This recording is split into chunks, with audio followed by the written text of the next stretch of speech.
Happy Lord's Day, everyone! Welcome po sa ating online worship celebration. Kami po ay nagagalak na muli kayong makasama sa araw na ito upang papurihan at sambahin ang ating Panginoon. Kaya naman, sa pamamagitan ng pag-awit, ating dakilain ang ating Diyos na buhay.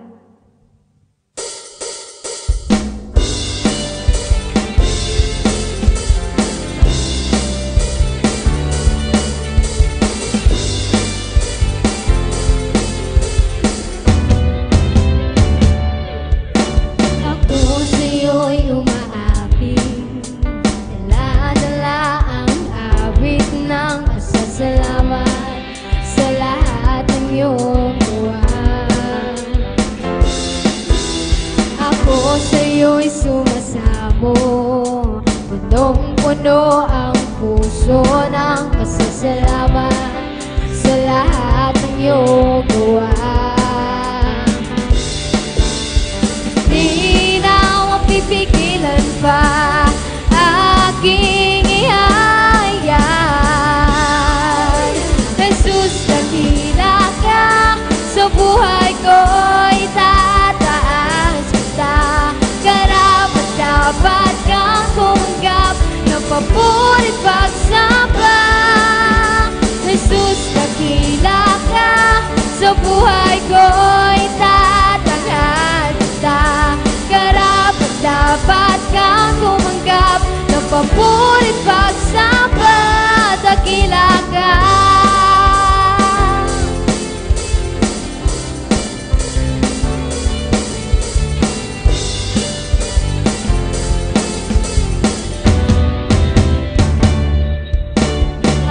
Sa'yo'y lumalapit, dala-dala ang awit ng pasasalamat sa lahat ng iyong gawa. Ako'y sa'yo'y sumasamo, Panginoon. Ako sa'yo'y sumasamo, punong-puno ang puso ng pasasalamat sa lahat ng iyong gawa. Di na mapipigilan pa aking ihayag. Jesus, dakila ka sa buhay ko, itataas kita. Karapat-dapat kang tumanggap ng papurit pagsamba. Jesus, dakila ka sa buhay ko, itatanghal kita. Karapat-dapat kang tumanggap ng papurit pagsamba.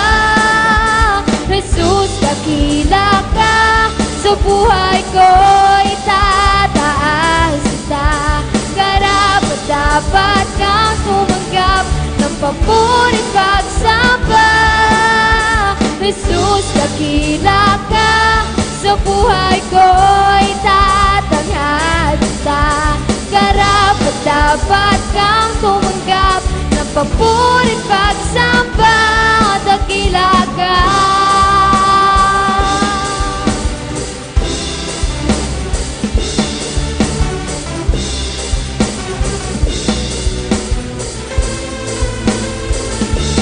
Tanggapin mo ang papuri, tanggapin mo ang pagsamba.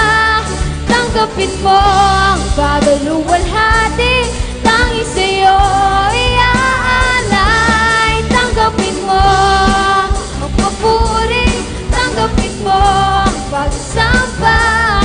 Tanggapin mo ang pagluwalhati, tanging sa'yo iaalay.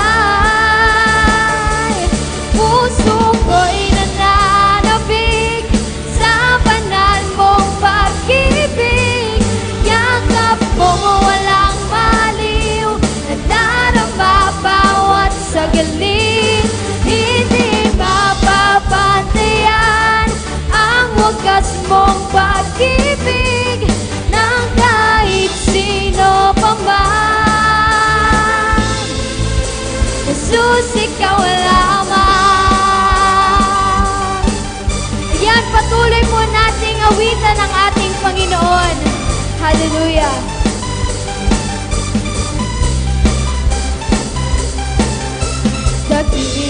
ka, Panginoon, dito sa puso ko. Hindi ka nagbabago, ikaw ay totoo. Sa bawat tawag ko, tinutugon mo ako. Ako'y walang takot, ikaw ang kasama ko.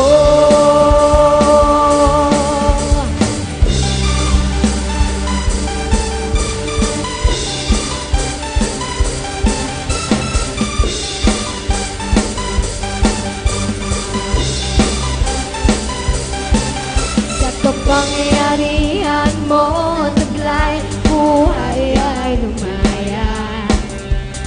Kanigan ay nakamtan, buhay ay sundra. Dapat lang papurihan ka, pasasalamat tayo sa sambahinan.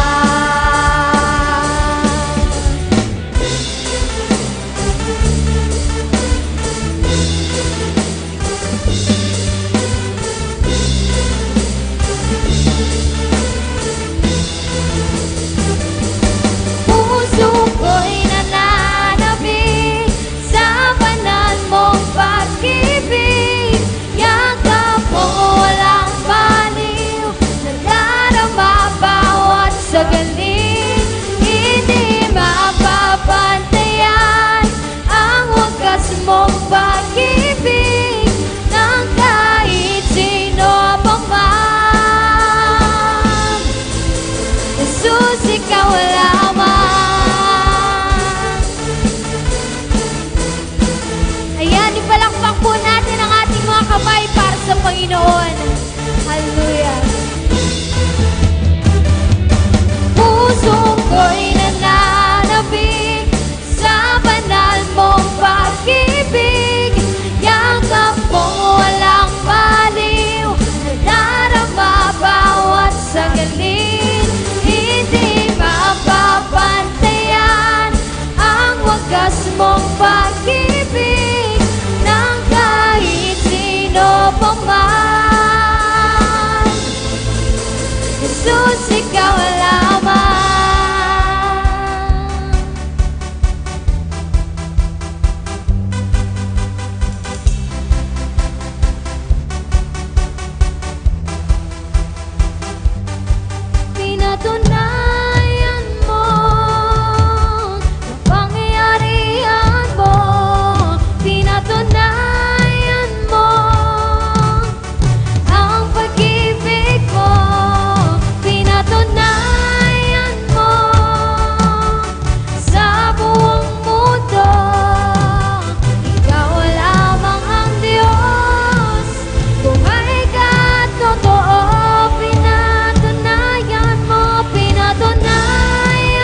Sige po, patuloy po nating sambahin ang ating Panginoon.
Dakilain ka sa buhay ko, di nagbabago, di nagbabago.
Tayo naman po ay dumako sa communion. Sabi po sa aklat ng unang Korento, Kabanata 11, talata 28 hanggang 29. Kaya't dapat siya sa atin ng mga tao ang kanyang sarili bago siya kumain ng tinapay at uminom sa kopa. Sapagkat ang sinumang kumain at uminom ng hindi kinikilala ang katawan ng Panginoon ay kumakain at umiinom ng kahatulan laban sa kanyang sarili. Sa pagtanggap natin ng simbolong ito, bilang katawan at dugo ni Hesukristo, marapatin lamang po nating siyasatin ang ating mga sarili kung tayo ba ay karapat-dapat. Nawa po, maging bukal sa ating mga puso ang paghingi ng tawad, pagsisihan ito, at kailanman hindi nagagawin. Higit sa lahat, kilalanin natin ang Panginoong Hesus, Diyos ng ating buhay, personal na tagapagligtas at uunahin sa lahat. Tayo po ay manalangin. Dakilang Diyos, labis po kami nagpapasalamat sa iyong ginawang sakripisyo upang kami ay maligtas at magtamasa kung anong buhay meron kami sa panahon ngayon. Tiniis mo ang pasakit, dusa, ang mabilad sa kahihiyang kami ang may gawa. Paano ba namin masusuklian ang wagas mong pag-ibig sa amin? Na sa kabila ng lahat, ay pinagkarapat-dapat mo kaming maging iyong anak. Sa aming pagtanggap ng tinapay at sarong ito, na simbolo ng iyong katawan at dugon na tumigis doon sa krus ng Kalbaryo, ay pinagtitibay nito na kinikilala ka namin bilang dakilang may likha, manunubos ng sangkatauhan, at pagsuko ng aming mga buhay na kami ay naglilingkod sa iyo. Maraming salamat din po sa buhay na walang hanggan, doon sa dako paroon, sa pangalan ni Jesus. Amen. Atin pong kainin ang tinapay at inumin ang laman ng saro.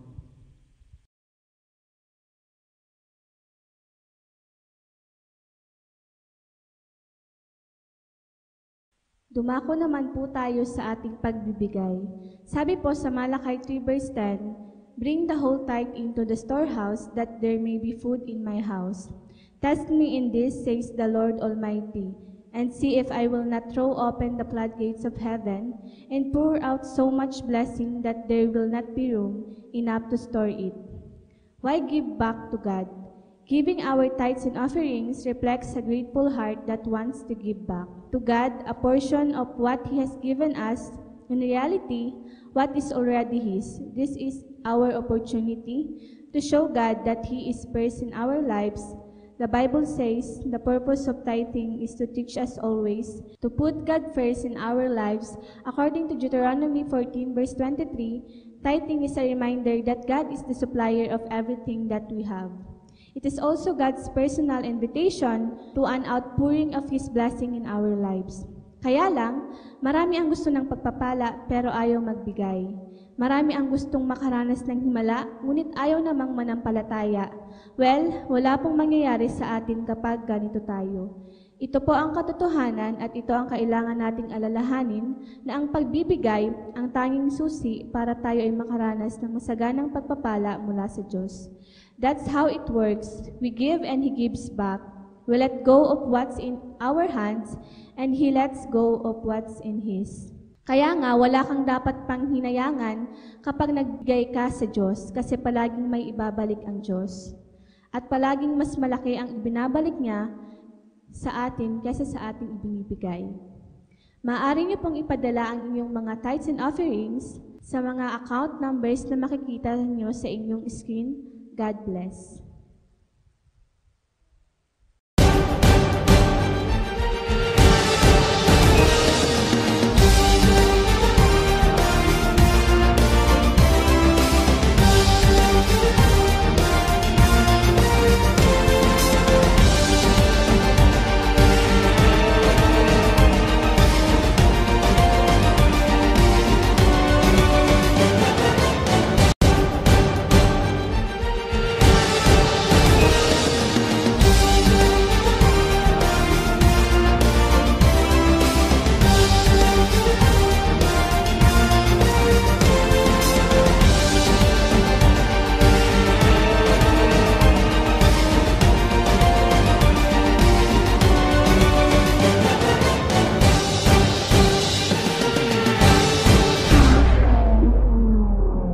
Happy Lord's Day po sa ating pong lahat. Pagpalain po tayo ng Panginoon sa araw na ito.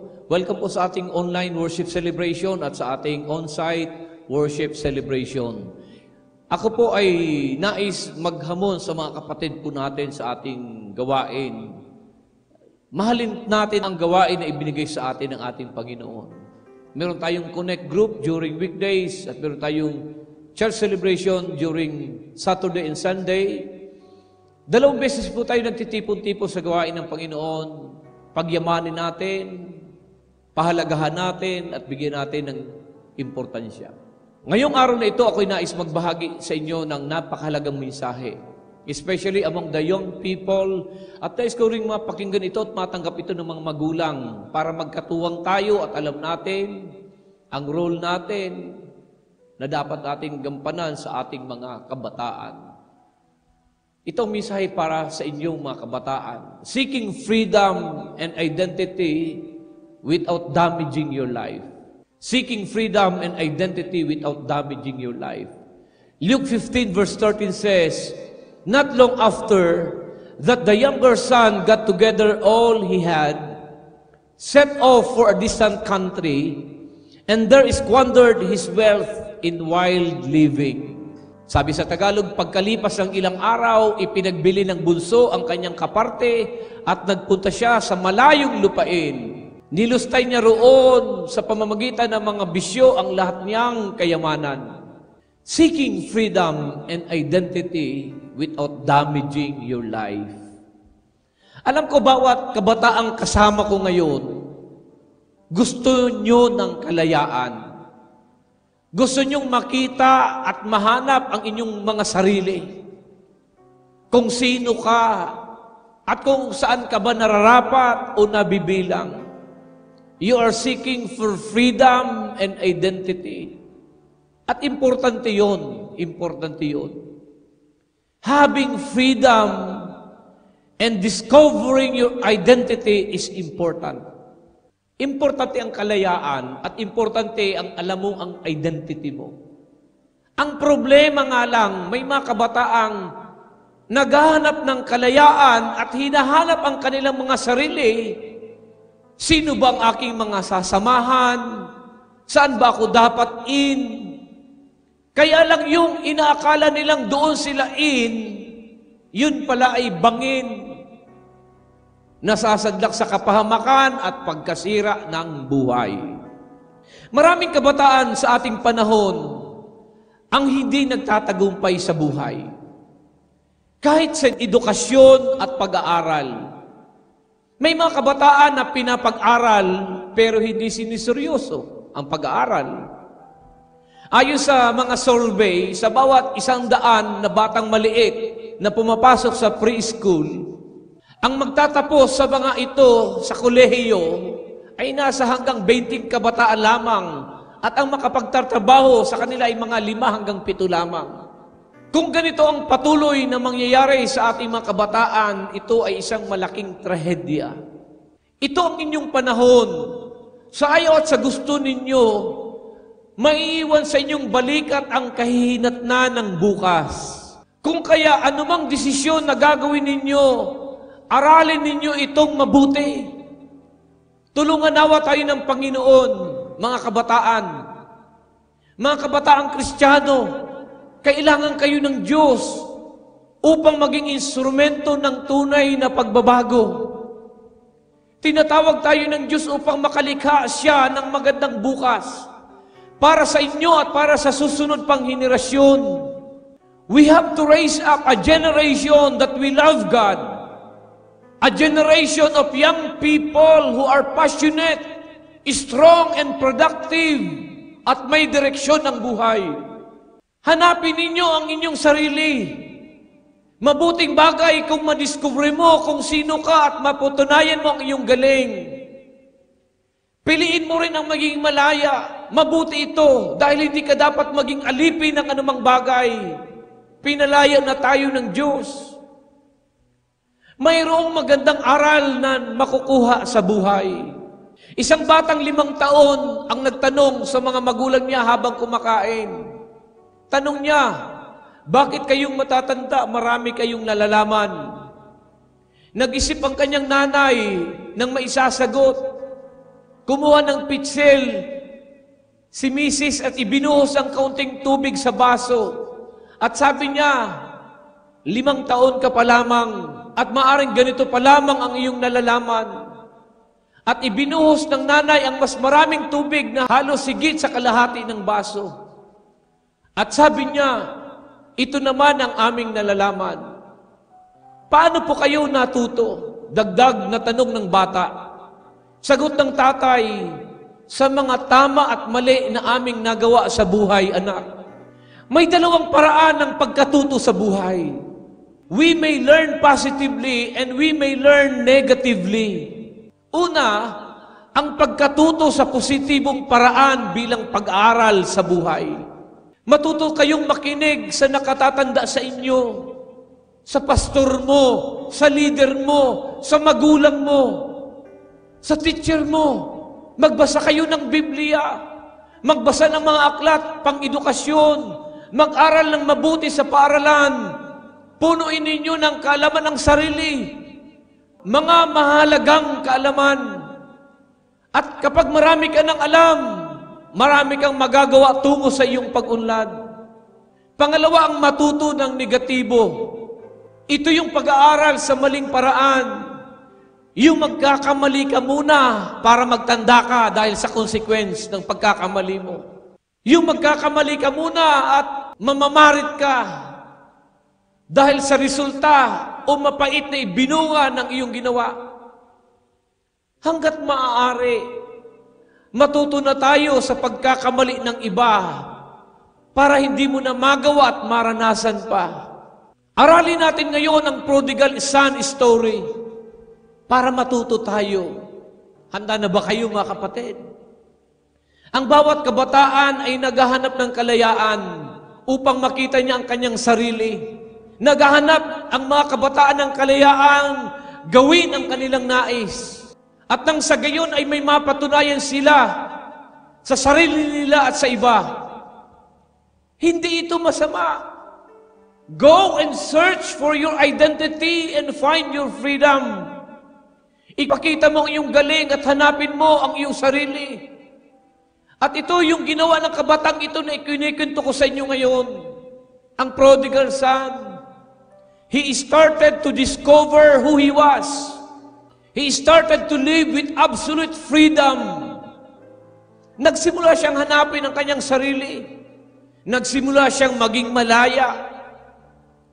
Una, naghanap siya ng kalayaan sa pamamagitan ng paggawa ng mga ipinagbabawal. Nilabag niya ang mga bawal. Inakala niya na ito ang magpapalaya sa kanya. Una, hiningi niya ang kanyang mana nang wala sa panahon. Buhay pang tatay niya, hinihingi na niya ang mana niya. Malaking insulto yun sa magulang niya. Pangalawa, inubos niya ang kanyang kayamanan sa maling paraan. Naging malaya siyang gawin ang bawal.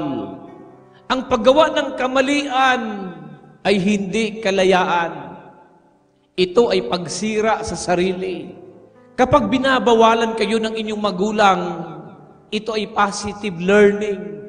Makinig lang kayo, matututo kayo. Pagmasdan ninyo ang 10 utos, puro mga bawal.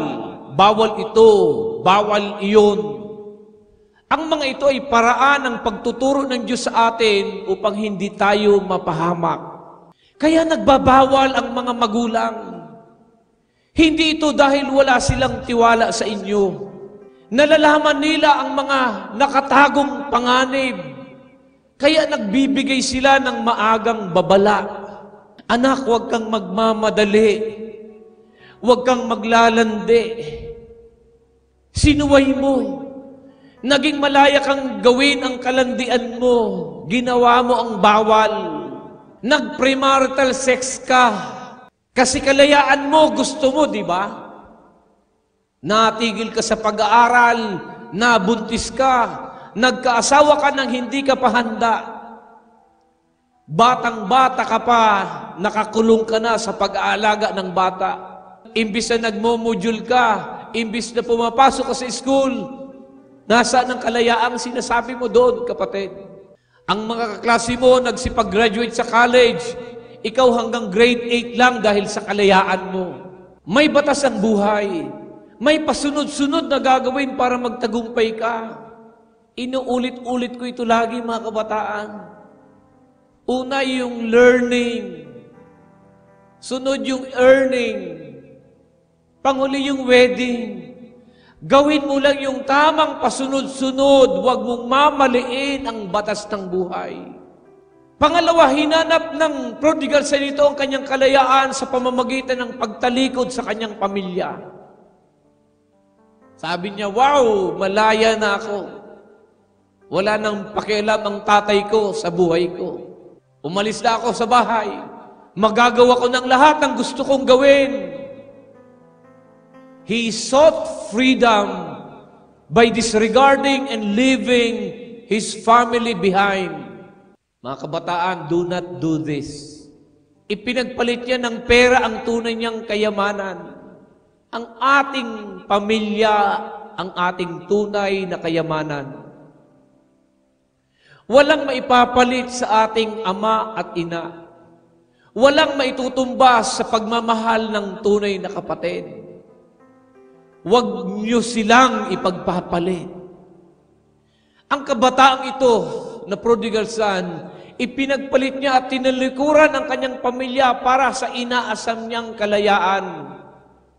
At bandang huli, hindi na siya malaya dahil naging alipin na siya ng kanyang kalagayan. Isang kabataan ang naghanap ng kalayaan. Huwag ninyo akong pakialaman, buhay ko ito. Gusto niya maging malaya, kaya sunod sa barkada, bisyo dito, bisyo doon, hanggang siya ay makulong. Bandang huli, ang kalayaang hinahanap niya ay pagkaalipin pala. Alipin na siya ng droga, alipin na siya ng bisyo. Huwag ninyong babaliwalain ang inyong pamilya. Mahal nila kayo. Pakamahalin ninyo din sila. Mga kabataan, mahalin niyo inyong mga magulang, ang inyong pamilya. Kayamanan na maituturing ang pamilya. Pangatlo, naghanap siya ng kalayaan at itinapon niya ang kanyang bukas. Sa sobrang kaligayahan, nakalimutan niyang paghandaan ang kanyang kinabukasan. Ginasta niya ang lahat ng kanyang kayamanan in a wild living. Bisyo dito, bisyo doon. Nagumoy siya sa kalayuan at kasalanan. Kuya, ate, hindi ka lang ngayon mabubuhay. May bukas pang darating at ang tagumpay ng bukas mo ay nakasalalay sa paghahandang gagawin mo ngayon. May isang praise and worship team member sa isang church ang may testimony na ganito. Nagkaroon ako ng opportunity na mag-aral sa Maynila. Marami ang padalang allowances sa akin. Inuubos ko ito sa inom, droga at babae. Ngayong tumatanda na ako dahil hindi ako nagtapos ng kolehiyo. Napapansin ko yung mga kaedad ko na nagtatagumpay, magandang kalagayan. May magandang trabaho. Naiisip ko, sayang yung sinira kong panahon sa aking kabataan. Akala ko dahil masaya yung ginagawa ko noon, ay mananatiling ganun na lang. Kaya ito, nagsisisi ako. Salamat na lamang at nakilala ko ang Panginoong Diyos at alam ko may isa pang pagkakataon na nakalaan sa akin. This time, hindi ko na palalampasin ang ibinibigay na opportunity ng Panginoong Diyos. He sought his freedom and identity by disregarding the future. He lived recklessly. Finally, hinanap niya ang kanyang kalayaan na nakawalay sa Diyos. Sasabihin ko sa inyo ng tuwiran, mga kabataan, hindi natin kailanman mararanasan ang tunay na kalayaan kung hiwalay tayo sa ating Panginoong Diyos. Ang tunay na kalayaan ay makikita lamang sa Panginoon. Akala ng kabataang ito ang paggawa ng kasalanan ay kalayaan. At sinira niya, winasak niya ang kanyang sarili. Sinira niya ang kanyang kinabukasan. Sinira niya ang relasyon niya sa kanyang pamilya. Then he came to his senses. Buti na lang at siya ay nakapag-isip. Nakita niya ang kanyang kamalian. Siya ay nagsisi at nagdesisyong bumalik sa kanyang ama. Kung titimbangin mo ang mga nagawa mo sa buhay, alin ang mas marami? Ang mga tamang ginawa mo o mas marami yung mga mali? Ano mang kamalian, kung manunumbalik ka sa Diyos, bibigyan ka niya ng isa pang pagkakataon. Kung pinalampas mo noon yung ibinigay sa iyong pagkakataon, ngayon bumalik ka sa ating Panginoong Diyos. Tanggapin ang isa pang pagkakataon. Anong paggawa ng bawal ang nilabag mo na? Kabataan, humingi ka ng tawad sa Panginoon sa mga nilabag mong bawal. Humingi ka ng tawad hanggat may pagkakataon pa. Sino sa inyo ang tinatalikuran mo ang iyong pamilya? Hindi mo na pinakikinggan ang sinasabi ng tatay mo at ng nanay mo. Binabaliwala mo ang magulang mo. Akala mo kapag pinagbabawalan ka, pinahihirapan ka. Wala ka ng paggalang sa iyong ama at ina. Bakit hindi mo ihingi ng tawad ngayon sa Panginoong Diyos ang ating mga ginagawa? Meron lang silang nakikita na hindi mo nakikita. Kapatid, do you still care for your future? Nag-iisip ka pa ba ng future mo? Bakit di mo pagbutihin ang pag-aaral mo? Bakit inaasa mo na lang sa ibang pagsugot sa module mo, sa assignment mo? Bakit ang tamad mong mag-aral? Ngunit ang sipag-sipag mong manligaw. Asikasuhin mo muna ang future mo. I-hit mo muna yung target mo. Sipagan mo at pagtiyagaan mong pag-aaral mo ngayon at may magandang ani ka bukas. Sino ang gusto ng ganap na kalayaan? Kung gusto mo ng tunay na kalayaan, huwag kang lalayo sa Diyos. Dumikit ka, maglingkod ka, humataw ka. Sana ang Panginoon inangusap sa ating lahat sa araw na ito. Mga kabataan, mahalin nyo ang inyong buhay, mahalin nyo ang inyong mga magulang, mahalin nyo ang inyong kinabukasan, mahalin nyo ang inyong Panginoon. Ang kalayaang tunay ay makakamtan natin sa piling ng Panginoon. Palapakan natin ang Panginoon, magsitayo, itaas ang mga kamay, at ako'y nagdideklara. Ang kapayapaan ng Panginoon sa ating lahat, ang panatag na puso, ang matiwasay na pag-iisip, ang masayang kaloob at malakas sa pangangatawan, ang pinagpalang buhay at kabuhayan ay dumali sa sambahayan. Pakaingatan ka ng Diyos sa isang buong linggong darating, at ang kapayapaan niyang maghari sa atin. Tanggapin natin lahat ito sa pangalan ng Ama, ng Anak at ng Espiritu Santo. Lahat ay magsabi ng Amen. Happy Lord's Day! Happy Lord's Day!